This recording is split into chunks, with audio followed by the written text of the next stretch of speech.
नमस्कार। आज हम बात कर रहे हैं अमेरिकी कांग्रेस से पास हुए एक अहम बिल की।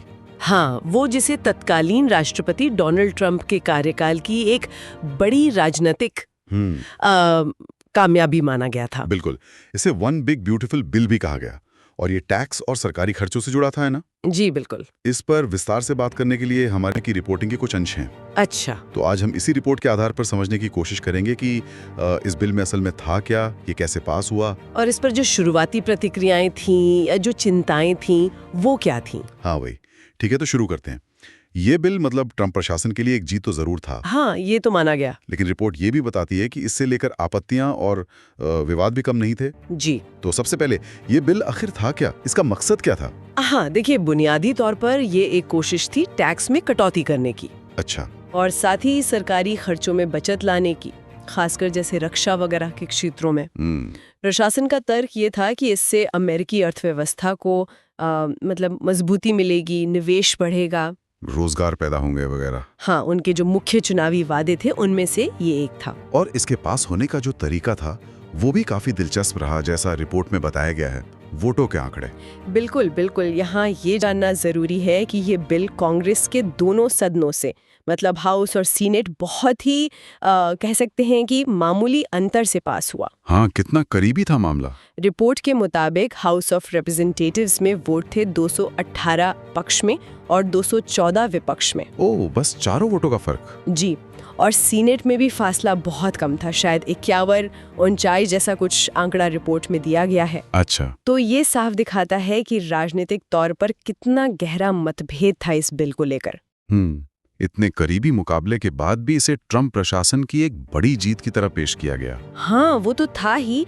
उनके एजेंडे के लिहाज से ये एक बड़ा कदम था। लेकिन रिपोर्ट में जो चिंताएं दर्ज की गई थी वो भी तो थी, कुछ गंभीर बातें। हाँ, और वो चिंताएं काफी महत्वपूर्ण थीं। एक तरफ तो ये जीत का माहौल था, लेकिन दूसरी तरफ क्या था? दूसरी तरफ कांग्रेस का अपना बजट कार्यालय है, CBO जिसे कहते हैं। हाँ, CBO। उनका अनुमान था, जैसा रिपोर्ट में बताया गया है, कि इस बिल की वजह से अगले 10 सालों में अमेरिका का जो संघीय घाटा है, मतलब सरकार का कर्ज, हाँ, आमदनी और खर्च का अंतर, वो लगभग $3.3 ट्रिलियन तक बढ़ सकता है। 3.3 ट्रिलियन? हाँ, ये तो बहुत बड़ा आंकड़ा है। जी हाँ, बहुत बड़ा। और ये एक बहुत बड़ी चिंता का सबब था उस वक्त। और क्या स्वास्थ्य बीमा को लेकर भी कुछ बातें थीं? जी, रिपोर्ट में इसका भी जिक्र है।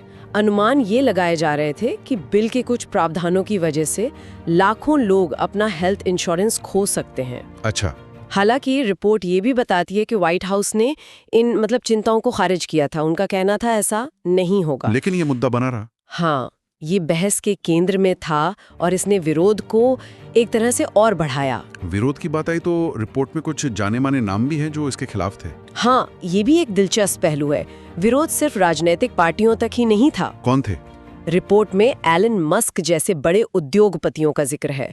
उन्हें पहले ट्रंप का समर्थक भी माना जाता था कुछ हद तक। हाँ, सही। पर उन्होंने इस बिल पर सार्वजनिक तौर पर कड़ी आपत्ति जताई थी। क्या कहा था उन्होंने?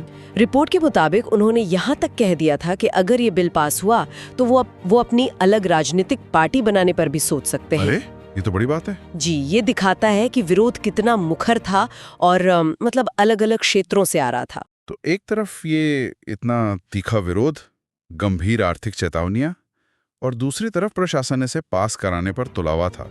तो आखिर में हुआ क्या? देखिए, इन तमाम बहसों और विरोधों के बावजूद बिल कांग्रेस के दोनों सदनों से पारित हो गया पास। हाँ, और रिपोर्ट के अनुसार 4 जुलाई को स्थानीय समय के हिसाब से राष्ट्रपति ट्रंप ने इस पर दस्तखत कर दिए और ये कानून बन गया।